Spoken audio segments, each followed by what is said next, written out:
राधे राधे। आप सभी को बसंत पंचमी या कहें कि सरस्वती पूजा की अनंत शुभकामनाएं। आज हम आपको बताने वाले हैं कि साल 2026 में बसंत पंचमी यानी कि सरस्वती पूजा कब मनाई जाएगी।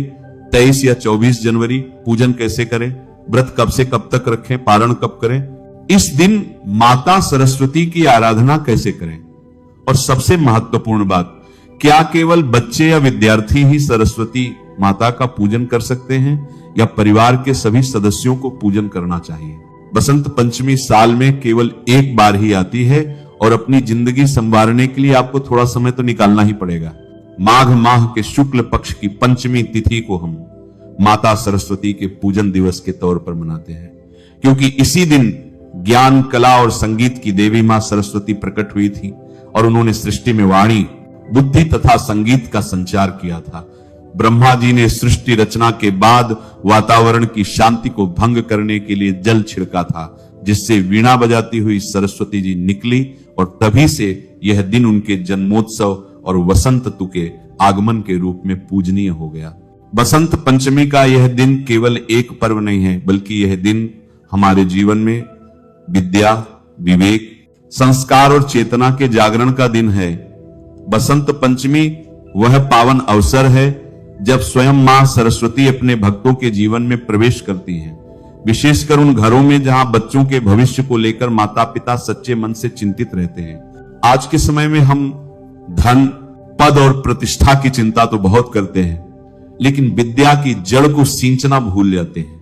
जबकि शास्त्र कहते हैं कि यदि किसी व्यक्ति को माता लक्ष्मी का आशीर्वाद प्राप्त करना हो तो उसके ऊपर माता सरस्वती की कृपा होना भी आवश्यक है, क्योंकि माता सरस्वती केवल विद्या नहीं बल्कि ज्ञान और बुद्धि की भी देवी है।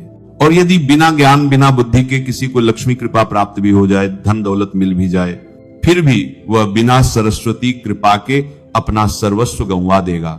शास्त्रों में कहा भी गया है, ना विद्या धन हीनस ना धनम विद्या विना, अविद्यावान धनम प्राप्य शीघ्रम नश्यति मानव। अर्थात जिसके पास विद्या, ज्ञान, बुद्धि नहीं है उसके लिए धन टिकता नहीं, और विद्या के बिना मिला हुआ धन भी मनुष्य को शीघ्र नष्ट कर देता है। अर्थात सरस्वती की कृपा के बिना लक्ष्मी स्थिर नहीं रहती। चाहे आप महिला हो या पुरुष, फिर चाहे आपकी उम्र कितनी ही क्यों ना हो, आपका पेशा कोई भी क्यों ना हो, आपको इस बसंत पंचमी पर मैया सरस्वती का पूजन जरूर करें। साल 2026 में पंचमी तिथि का आरंभ 23 जनवरी 2026 की रात लगभग 2:28 पर होगा और इसका समापन 24 जनवरी की रात लगभग 1:46 पर होगा। इसलिए उदय तिथि के अनुसार सरस्वती पूजा का पर्व 23 जनवरी 2026 शुक्रवार को ही मनाया जाएगा। सरस्वती पूजा के लिए 23 जनवरी 2026 को प्रातः काल से ही शुभ योग बन रहे हैं। सूर्योदय के बाद का समय विशेष रूप से फलदायी माना गया है और सुबह लगभग 7 बजे के बाद से दोपहर के मध्य तक पूजा, वंदना, अक्षरारंभ और विद्यारंभ जैसे कार्य किए जा सकते हैं।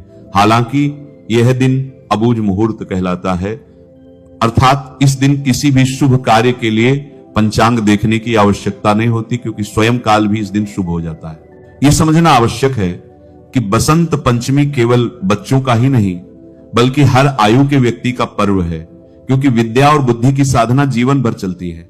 इस दिन माता सरस्वती की पूजा बच्चे और बड़े दोनों करें, परंतु बच्चों की भागीदारी को विशेष रूप से महत्व देना चाहिए। अक्सर ऐसा होता है कि बड़े स्वयं पूजा कर लेते हैं और बच्चों को केवल प्रसाद तक सीमित कर देते हैं, जबकि इस दिन बच्चों को पूजा की प्रक्रिया से जोड़ना अत्यंत आवश्यक है। जब बच्चे स्वयं माता की आराधना करते हैं, मंत्र बोलते हैं, पुष्प या पुस्तक अर्पित करते हैं, तब उनका मन स्वाभाविक रूप से शुद्ध होता है, एकाग्रता बढ़ती है और विद्या के प्रति श्रद्धा जागृत होती है। वहीं बड़े जब श्रद्धा और संयम के साथ पूजा करते हैं तो घर का वातावरण सात्विक बनता है और बच्चों पर उसका गहरा प्रभाव पड़ता है। बसंत पंचमी के दिन बच्चों को शांत भाव से वंदना करवाना, उनके हाथों से माता को अर्पण कराना, उनसे अच्छे संकल्प दिलवाना और उन्हें स्नेहपूर्ण वातावरण देना विशेष फलदायी माना जाता है। इस प्रकार जब बड़े अपने आचरण से मार्गदर्शन करें और बच्चे अपनी सरल भक्ति से पूजा में सहभागी हों, तब बसंत पंचमी का वास्तविक महत्व पूर्ण रूप से प्रकट होता है और माता सरस्वती की कृपा पूरे परिवार पर बनी रहती है। शास्त्रों में कहा गया है कि वर्ष में एक दिन विद्या को विश्राम देना चाहिए। जैसे मनुष्य निरंतर परिश्रम करता है और फिर विश्राम करता है, वैसे ही विद्या की देवी को भी एक दिन विश्राम दिया जाता है। इसी कारण बसंत पंचमी के दिन बच्चों को पढ़ाई के लिए बाध्य नहीं किया जाता। उस दिन पुस्तकें, कॉपियां, पेन और अध्ययन सामग्री को मां सरस्वती के चरणों में रखकर उनका पूजन किया जाता है। इससे विद्या का अपमान नहीं होता बल्कि विद्या का सम्मान होता है। जो माता पिता इस रहस्य को समझ लेते हैं उनके बच्चों की बुद्धि में अद्भुत तेज देखने को मिलता है। इस दिन पीले वस्त्र धारण करने का भी गहरा रहस्य है। पीला रंग बसंत धतु का प्रतीक है। ये रंग प्रसन्नता, ऊर्जा और ज्ञान का सूचक है। जब हम पीले वस्त्र पहनते हैं तब हमारे भीतर सकारात्मक ऊर्जा का संचार होता है। इसलिए बसंत पंचमी के दिन भूलकर भी काले, नीले या अत्यधिक गहरे रंगों का प्रयोग नहीं करना चाहिए। यदि पीला वस्त्र उपलब्ध ना हो तो हल्का केसरिया या हल्का पीत वर्ण भी स्वीकार्य होता है। इस दिन घर में मां सरस्वती की बैठी हुई मूर्ति या चित्र का होना अत्यंत शुभ माना गया है। खड़ी मूर्ति घर में स्थापित नहीं की जाती क्योंकि देवी का बैठा हुआ स्वरूप स्थायित्व और शांति का प्रतीक होता है। मां सरस्वती हंस पर विराजमान होती हैं जो विवेक का प्रतीक है। इसका अर्थ यह है कि जीवन में हमें सार और असार का भेद समझना चाहिए। यही शिक्षा मां सरस्वती अपने भक्तों को देती है। बसंत पंचमी को कई स्थानों पर फगवा के नाम से भी जाना जाता है। इस दिन पुआ, अबीर और धान का विशेष महत्व होता है।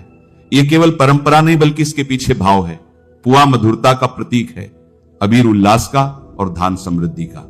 जब हम ये सब मां को अर्पित करते हैं तब हम उनसे ये प्रार्थना करते हैं कि हमारे जीवन में मधुरता, आनंद और समृद्धि बनी रहे। एक और अत्यंत महत्वपूर्ण बात यह है कि यदि आपके घर में छोटे बच्चे हैं तो इस दिन उनका अन्नप्राशन, विद्यारंभ या जीभ पर लिखने की परंपरा भी की जा सकती है। यह सब कार्य अबुझ मुहूर्त में आते हैं और इनके लिए किसी विशेष समय की आवश्यकता नहीं होती। मां सरस्वती की कृपा से बच्चे का जीवन सही दिशा में अग्रसर होता है। यदि किसी बच्चे की परीक्षा चल रही हो और पढ़ाई आवश्यक हो तो मां से क्षमा याचना करके पुस्तक उठाई जा सकती है। लेकिन सामान्य स्थिति में इस दिन पढ़ाई से विराम देना ही श्रेष्ठ माना गया है। यह नियम भय से नहीं, श्रद्धा से निभाया जाता है। जहां श्रद्धा होती है वहां फल अवश्य मिलता है। चलिए अब हम जानते हैं बसंत पंचमी की शास्त्र प्रमाणित पूजा विधि। ध्यान रखना भक्तों, पूजा का फल सामग्री से नहीं, भाव से मिलता है। अगर भाव शुद्ध है, मन निर्मल है और श्रद्धा सच्ची है तो थोड़ी सी सामग्री में भी मां सरस्वती अत्यंत प्रसन्न हो जाती हैं। बसंत पंचमी के दिन ब्रह्म मुहूर्त में उठकर सबसे पहले स्नान करना चाहिए। यदि संभव हो तो गुनगुने जल में थोड़ा सा गंगा जल मिलाकर स्नान करें। स्नान के बाद स्वच्छ पीले वस्त्र धारण करें। यह आवश्यक नहीं कि वस्त्र नए हों, लेकिन स्वच्छ और श्रद्धा से पहने हुए हों। इसके बाद घर के पूजा स्थान को अच्छी तरह साफ करें। जहां मां सरस्वती को विराजमान करना है वहां पीला कपड़ा बिछाएं, क्योंकि पीला रंग स्वयं बसंत और विद्या का प्रतीक है। अब मां सरस्वती की बैठी हुई मूर्ति या चित्र को श्रद्धा से स्थापित करें। मूर्ति या चित्र के सामने दीपक जलाएं। दीपक अंधकार से प्रकाश की ओर ले जाने का प्रतीक है, ठीक वैसे ही जैसे विद्या अज्ञान से ज्ञान की ओर ले जाती है। दीपक जलाते समय मन में यह भावना रखें कि मां हमारे जीवन के अज्ञान का अंधकार दूर करे। इसके बाद सबसे पहले श्री गणेश जी का स्मरण करें, क्योंकि बिना गणेश पूजन के कोई भी पूजा पूर्ण नहीं मानी जाती। मन ही मन गण गणपते नमः का स्मरण करें और प्रार्थना करें कि यह पूजा निर्विघ्न संपन्न हो। फिर मां सरस्वती का ध्यान करें। आंखें बंद करके कल्पना करें कि श्वेत वस्त्र धारण किए, वीणा धारण किए, हंस पर विराजमान मां सरस्वती आपके सामने बैठी हैं और करुणा से आपकी ओर देख रही हैं। अब मां को पीले पुष्प अर्पित करें। इसके बाद चंदन का तिलक लगाएं, अक्षत अर्पित करें और धूप अगरबत्ती दिखाएं।